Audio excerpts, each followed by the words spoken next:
When the Flux Factory found themselves without a gallery this summer, they decided to rent a school bus and make tours of the city their own form of performance art.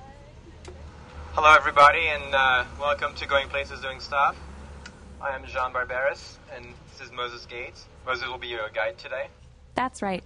We're being led by a guy named Moses. All right, cool kids, can you all hear me? Yep.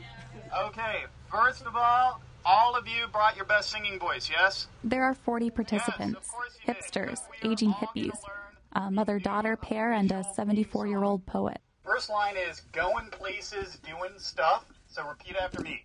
Going places, doing stuff. Next line is hopping on that crazy bus.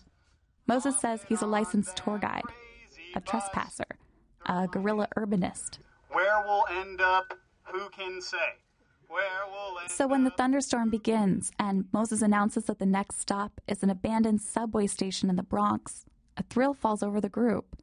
In pouring rain, we cross the Major Deegan Expressway and climb down a steep, muddy hill. Stepping, it's muddy, it's slippery, there's brush. My microphone's covered with a plastic bag.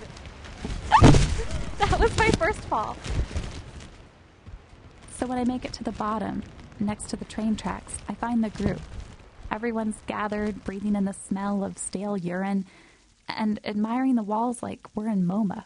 If anybody is into graffiti history, this is the oldest graffiti you're going to see in the city.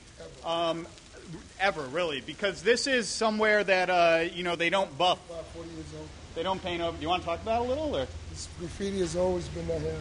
It's graffiti all the way back. They do graffiti all over here. That's Teddy. He lives down here in one of the old cars. He led me to one of the walls, offering to show me his favorite piece of graffiti. It's a stick figure with a big smiley face head. He's standing right there, his round head. Yeah, I see him. So what do you like about him? Everything. I mean, he's just cool. I mean, he has no worries. I have a lot of worries. I deal with it. Okay, ready? No matter how much we see, we just can't get enough. After the subway station, the rest of the attractions could have come from the Bronx section of a Frommer's travel guide. Like Mike, the 80-year-old man behind the counter of Mike's Deli on Arthur Avenue. We got the number one quality, the customer.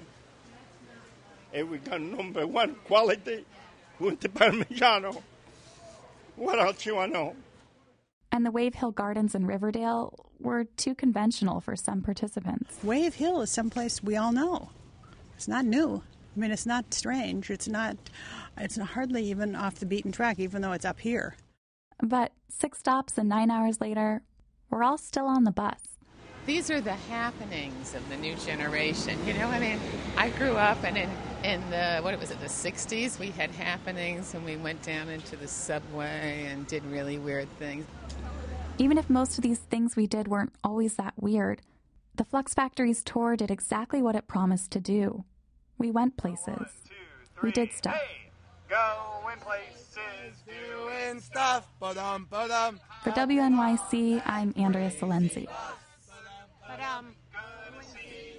Town today, where we'll end up, who can say? We've been to Jersey and Pennsylvania.